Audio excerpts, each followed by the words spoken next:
Hello everyone, I Dr. Sunayat Rani, Assistant Professor of Public Administration, Government College Alewa, Jind.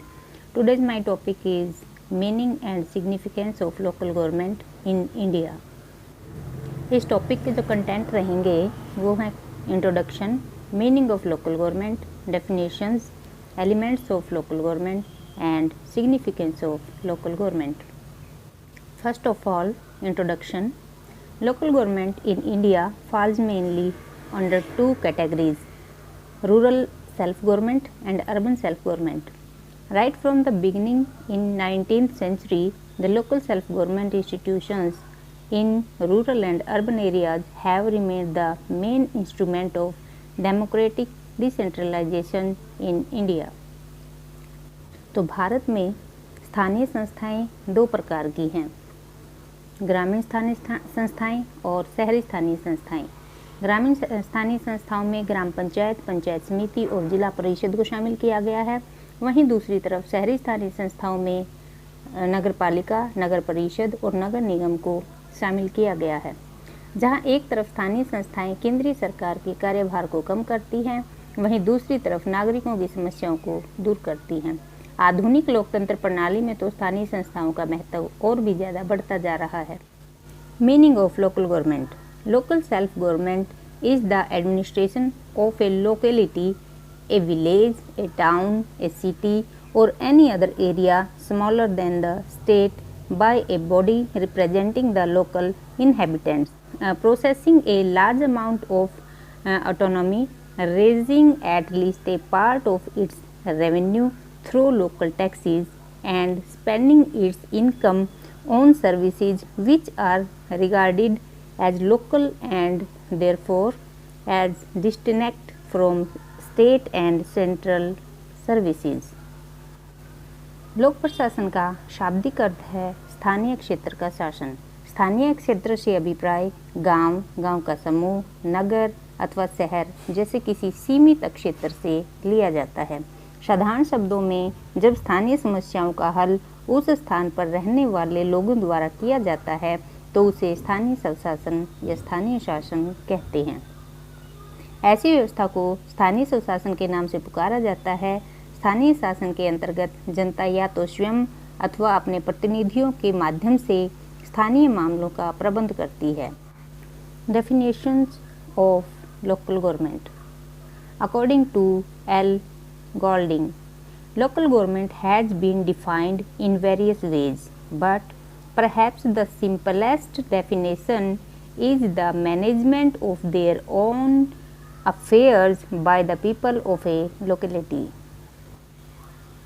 स्थानीय शासन को कई प्रकार से परिभाषित किया गया है, लेकिन इसकी सबसे सरल और आसान परिभाषा कही जा सकती है कि यह एक स्थानीय क्षेत्र के लोगों द्वारा अपने मामलों का स्वयं प्रबंधन है. According to Jennings, local government is commonly meant government by the most important of the authorities which are generally included in statutory definitions of local authority. Jennings का विचार है कि सामान्यतः स्थानीय शासन से अभिप्राय उन महत्वपूर्ण सत्ताओं के लिए जो साधारणतः स्थानीय संस्थाओं का वैधानिक परिभाषाओं में सम्मिलित होते हैं स्थानीय शासन कहलाता है. Encyclopedia Britannica.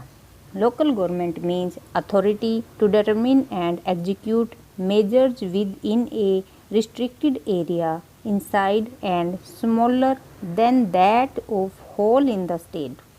This variant local self-government is important for its emphasis upon the freedom of the locality to decide and act. Encyclopedia Britannica के अनुसार स्थानीय शासन से अभिप्राय संपूर्ण राज्य से छोटे किसी सीमित क्षेत्र के अंदर उपायों का निर्धारण तथा क्रियान्वयन करने वाली सत्ता से है. स्थानीय शासन का महत्व इस तथ्य में भी निहित है क्योंकि स्थानीय क्षेत्र को निर्णय एवं कार्य करने की स्वतंत्रता पर बल देता है. इस प्रकार इन परिभाषाओं के आधार पर ये विश्लेषण किया जा सकता है कि स्थानीय शासन एक ऐसी व्यवस्था है जिसके अंतर्गत किसी क्षेत्र विशेष के स्थानीय मामलों का संचालन वहीं से संसाधनों को जुटाकर राज्य सरकार द्वारा प्रदत्त सत्ता के आधार पर निर्णय निर्धारण एवं कार्य संचालन करना है। Now we will discuss the elements of local government. First of all, local area. स्थानीय क्षेत्र। स्थानीय शासन का एक आवश्यक तत्व स्थानीय क्षेत्र होता है। स्थानीय शासन के अंतर्गत आने वाली प्रत्येक इकाई का एक परिभाषित और सुभाषित क्षेत्र होता है, एक निर्धारित क्षेत्र होता है जिसका निर्धारण राज्य सरकार के द्वारा किया जाता है। यह निर्धारित क्षेत्र एक शहर, एक गांव, गांव का समूह या एक जिला भी हो सकता है। Second is local authority. शासन को चलाने के लिए एक स्थानीय सत्ता का होना भी आवश्यक है। इस निकाय में स्थानीय नागरिकों द्वारा अपने प्रतिनिधि चुने जाते हैं। ये प्रतिनिधि स्थानीय क्षेत्र के नागरिकों के प्रति उत्तरदायी होते हैं और स्थानीय शासन की सेवाएं एक स्थानीय निकाय के द्वारा प्रदान की जाती है जिसके प्रतिनिधियों का चुनाव स्थानीय मतदाता करते हैं। Local inhabitants. स्थानीय संस्थाओं का एक आवश्यक तत्व है स्थानीय लोग। स्थानीय लोग भी स्थानीय शासन का महत्वपूर्ण तत्व होते हैं। स्थानीय शासन का प्रमुख उद्देश्य उन कार्यों को करना होता है जिन्हें प्राथमिक रूप से स्थानीय लोग लाभान्वित हों। स्थानीय शासन इन स्थानीय निवासियों को ध्यान में रखकर ही सेवाएं उपलब्ध करवाते हैं। Local finance. किसी भी शासन के लिए वित्त का होना बहुत ज़रूरी है। बिना वित्त के कोई भी शासन अपने कार्यों को अच्छी प्रकार से नहीं कर सकता। इसी प्रकार स्थानीय संस्थाओं के लिए भी वित्त का विशेष महत्व है और ये वित्त स्थानीय संस्थाएं स्थानीय स्तर पर ही टैक्स देकर इकट्ठे किए जाते हैं। Local participation. स्थानीय भागीदारी। क्योंकि स्थानीय संस्थाएं स्थानीय स्तर के होते हैं और स्थानीय लोगों के माध्यम से ही चलाए जाते हैं।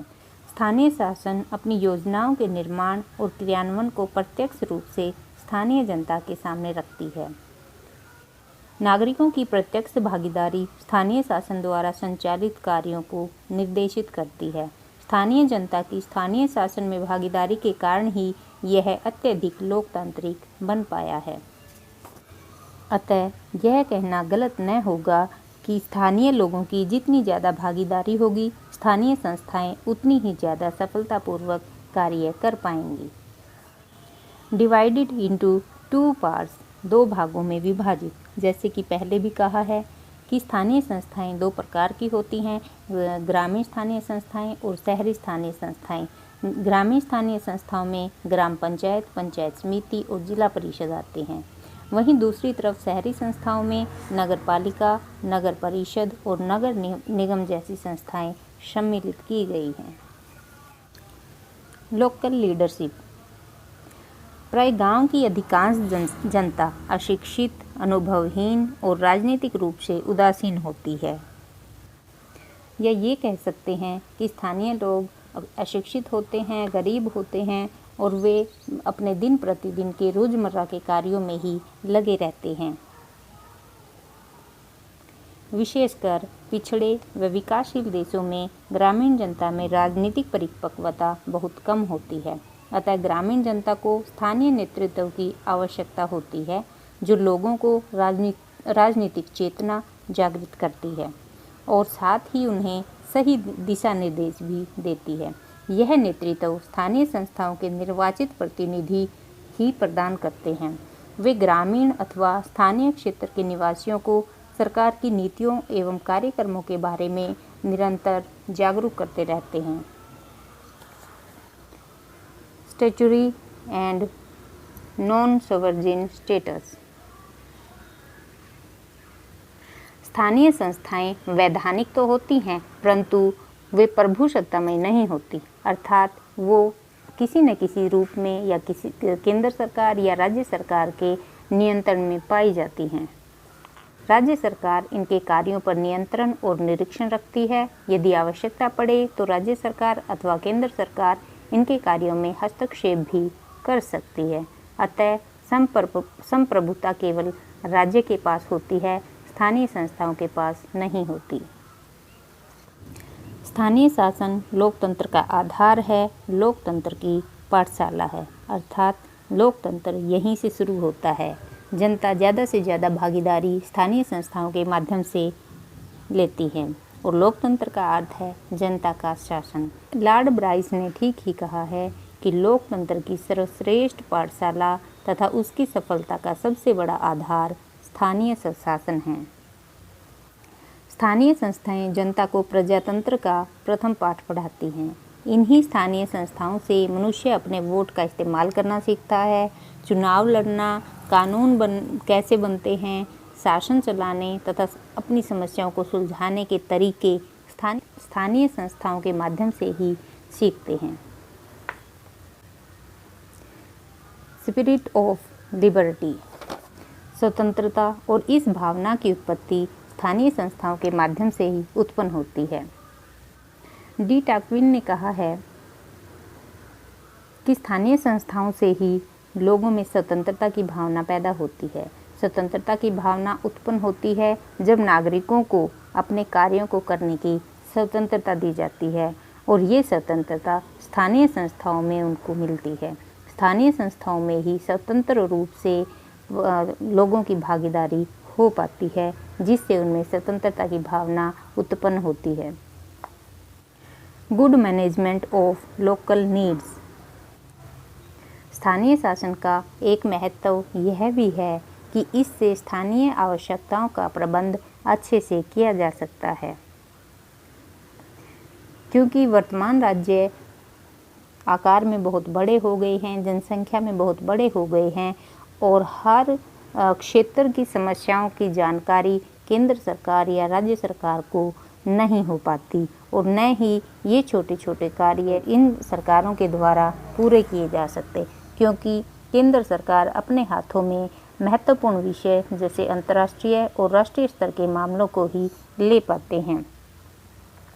स्थानीय समस्याएं जैसे सड़कें और नालियों को बनवाना, पार्क खुलवाना, पानी की व्यवस्था करना आदि का प्रबंध संस्थाओं के द्वारा अच्छी प्रकार से किए जा सकते हैं। एफिशिएंसी इन एडमिनिस्ट्रेशन, स्थानीय संस्थाओं से शासन में कार्यकुशलता आती है। वर्तमान राज्य कल्याणकारी राज्य है, जिस कारण केंद्र सरकार को अनेकों कार्य करने पड़ते हैं। इससे केंद्र का कार्यभार भी बहुत ज़्यादा बढ़ जाता है, जिस कारण केंद्र सरकार प्रत्येक कार्य को कुशलतापूर्वक नहीं कर सकती। अतः स्थानीय सरकार स्थानीय समस्याओं को स्थानीय लोगों के साथ मिलकर स्थानीय वित्त के द्वारा पूरा कर देती हैं, जिससे स्थानीय विकास होता है और इससे शासन में कार्यकुशलता आती है। लेसन 4 आइडियल सिटीजनशिप, आदर्श नागरिकता का पाठ भी स्थानीय संस्थाओं के माध्यम से ही लोगों के द्वारा सीखा जाता है। इन संस्थाओं के माध्यम से लोगों में भाईचारे की भावना उत्पन्न होती है और अपनी स्थानीय समस्याओं के प्रति जागरूक होते हैं। जैसे ब्राइस ने कहा है कि जिस व्यक्ति ने यह सोचना शुरू कर दिया कि उसके नगर की सड़कें क्यों ठीक नहीं हैं, गलियां क्यों साफ नहीं हैं, उसने आदर्श नागरिकता का पाठ सीख लिया। जिस व्यक्ति में अपने गांव या नगर के प्रति लगाव और स्नेह उत्पन्न नहीं होता, उस व्यक्ति में राष्ट्र के प्रति प्रेम भावना भी उत्पन्न नहीं हो सकती। Create interest among the people, प्रत्येक नागरिक चाहता है कि उसके लिए सफाई, पानी, बिजली, सड़कों का निर्माण इत्यादि का प्रबंध अच्छे ढंग से किया जाए। स्थानीय लोग स्वभाव से ही अपने स्थानीय समस्याओं में रुचि लेते हैं, अतः स्थानीय संस्थाएं लोगों में शासन के प्रति रुचि पैदा करती हैं और स्थानीय लोगों के साथ मिलकर स्थानीय संस्थाएं इन स्थानीय समस्याओं का अच्छी प्रकार से निपटारा कर देती हैं। Local institutions as a mean of decentralisation, decentralisation means विकेंद्रीकरण। विकेंद्रीकरण का अर्थ है निर्णय लेने की शक्ति किसी एक केंद्र में कुछ ही लोगों के पास ना होकर स्थानीय स्तर तक इसका विभाजन कर देना। स्थानीय शासन से निम्न स्तर तक सत्ता का विकेंद्रीकरण होता है, जिससे राजनीतिक शक्ति अधिक से अधिक लोगों के हाथ में पहुंच जाती है और राजनीतिक सत्ता थोड़े से ही लोगों के हाथ में नहीं रहती। स्थानीय शासन विकेंद्रीकरण के सिद्धांत पर कार्य करती है। इससे स्थानीय जनता अपने स्थानीय मामलों का प्रबंध स्वयं करती है। Political education to the citizens, नागरिकों को राजनीतिक शिक्षा प्रदान करना। स्थानीय शासन के अलावा सरकार का कोई भी दूसरा ऐसा अभिकरण नहीं है जो लोगों को राजनीतिक शिक्षा प्रदान कर सके। स्थानीय लोगों को स्थानीय संस्थाओं के माध्यम से ही राजनीतिक शिक्षा प्राप्त होती है। ये देखा जाता है कि संसद अथवा विधान मंडलों की कार्यवाहियों में लोग इतना ध्यान नहीं देते जितना पंचायतों या नगर पालिकाओं की कार्यवाहियों में देते हैं। लोग इन कार्यवाहियों में रुचि लेते हैं, इनमें भाग लेते हैं, जिससे उन्हें राजनीतिक शिक्षा प्राप्त करने का मौका मिलता है। इकोनॉमी, स्थानीय शासन में उस क्षेत्र के लोग स्वयं भाग लेते हैं, जिससे यह स्वाभाविक है कि वह कम से कम खर्च करके अधिक से अधिक लाभ प्राप्त करना चाहते हैं। स्थानीय सेवाओं के लिए जिस पैसे की जरूरत होती है वो पैसा स्थानीय नागरिकों से ही कर के रूप में लिया जाता है और स्थानीय सरकार जनता के पैसे को बड़े ध्यान से खर्च करती है। इसके अतिरिक्त स्थानीय संस्थाओं के सदस्यों को वेतन भी नहीं दिया जाता, जिससे भी जनता का पैसा खर्च नहीं होता। Fuller utilisation of man power, मानव शक्ति का पूर्ण उपयोग। स्थानीय स्तर पर ऐसे लोग बहुत मात्रा में मिल जाएंगे जो बहुत योग्य, कुशल, प्रतिभावान और कर्तव्यपरायण होते हैं, परंतु दुर्भाग्यवश ये लोग केंद्रीय या राज्य प्रशासन की कार्यवाहियों में सक्रिय रूप से भूमिका नहीं निभा पाते या उनको मौका नहीं मिल पाता। स्थानीय स्वशासन की संस्थाएं मानव शक्ति का पूर्ण उपयोग करती हैं।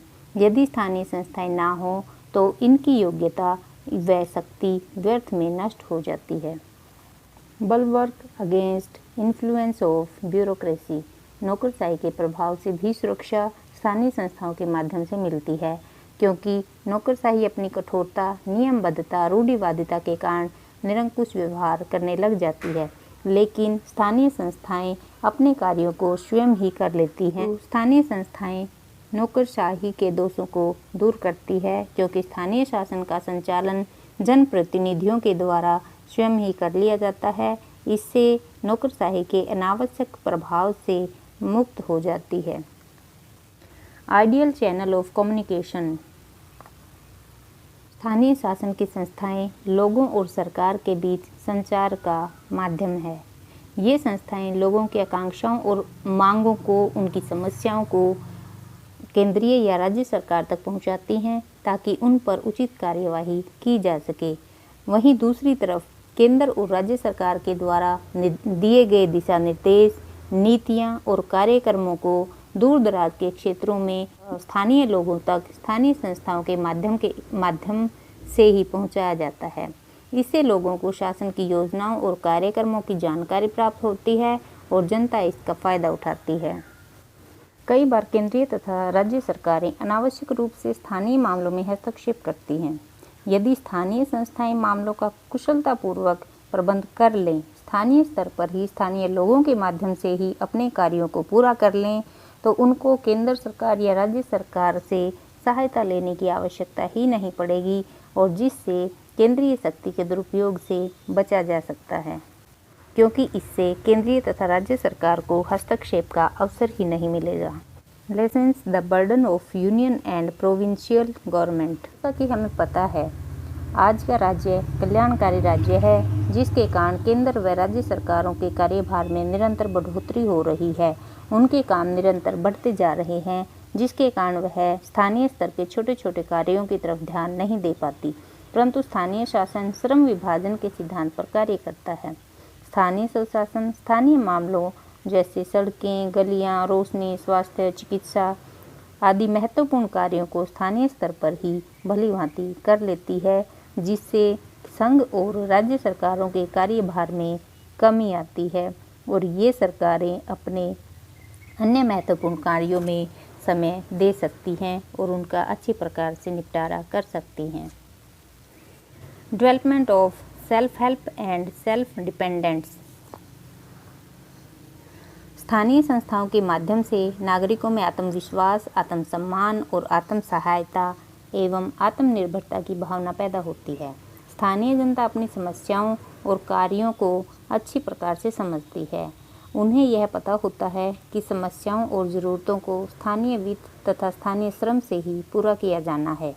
स्थानीय लोगों और स्थानीय संस्थाओं को जब यह पता होता है कि स्थानीय समस्याओं का निपटारा उन्हीं को करना है, तो उनमें आत्म सहायता और आत्मनिर्भरता एवं आत्मसम्मान की भावना विकसित होती है। Local information centre. स्थानीय संस्थाएं केंद्र सरकार एवं राज्य सरकारों के लिए स्थानीय सूचना केंद्र का काम भी करता है। इन सरकारों को स्थानीय लोगों से संबंधित जो भी आंकड़े, जो भी डाटा प्राप्त करना होता है, जो भी सूचनाएं प्राप्त करनी होती है, ये सारी सूचनाएं, आंकड़े स्थानीय संस्थाओं के माध्यम से प्राप्त कर लेते हैं और स्थानीय लोगों से संबंधित कार्यक्रम और नीतियों का निर्माण किया जा सकता है। Success on developmental plans. विकास योजना की सफलताएं।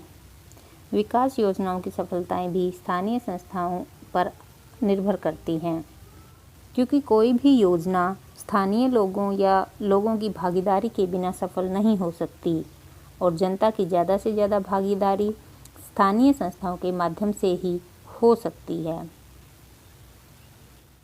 इन परियोजनाओं को छोटे छोटे भागों में बांटकर स्थानीय शासन की सहायता से पूरा किया जा सकता है और सफलतापूर्वक इनको लागू किया जा सकता है। Experimental value. स्थानीय संस्थाएं केंद्र और राज्य सरकारों के लिए एक प्रयोगशाला के रूप में कार्य करती हैं, क्योंकि कोई भी कार्यक्रम शुरू करने से पहले उनको छोटे स्तर पर एक्सपेरिमेंट के तौर पर शुरू किया जाता है और वहाँ सफलता मिलने के बाद पूरे देश पर उनको लागू किया जा सकता है। जैसे पंचायती राज संस्थाओं को सबसे पहले राजस्थान के नागौर जिले में प्रयोग के रूप में किया गया था और वहाँ सफलता मिलने के बाद पूरे देश में इसको लागू किया गया था। Special importance for backward and developing countries. पिछड़े और अल्प विकसित देशों में जहाँ निर्धनता, शिक्षा की कमी, सामाजिक और आर्थिक असमानता, इतनी समस्याएं पाई जाती हैं, स्थानीय संस्थाएं उन देशों के विकास के लिए अत्यंत महत्वपूर्ण स्थान रखती हैं। डॉक्टर ज्ञानचंद ने कहा है कि देश को स्वास्थ्य, उद्योग और शिक्षा के क्षेत्र में उन्नति करनी है। इसके लिए आवश्यक है कि एक राष्ट्रीय योजना तथा एक राष्ट्रीय कार्यक्रम हो और उन संस्थाओं में जिन्हें यह कार्य करना है, स्थानीय शासन की संस्थाओं का स्थान सबसे ऊंचा होगा। इस चर्चा के आधार पर कहा जा सकता है कि स्थानीय शासन का महत्व निरंतर बढ़ता जा रहा है। स्थानीय शासन लोगों को प्रशासन की कला सिखाने का ही साधन या केंद्र सरकार अथवा राज्य सरकार के भार को कम करने का ही साधन नहीं है, बल्कि केंद्रीयकरण की प्रवृत्ति को रोकने का भी एक प्रबल साधन है, जिससे प्रजातंत्र सफल होता है। अतः कहा जा सकता है कि स्थानीय शासन की प्रबलता पर किसी भी देश का बहुमुखी विकास निर्भर करता है। Thank you.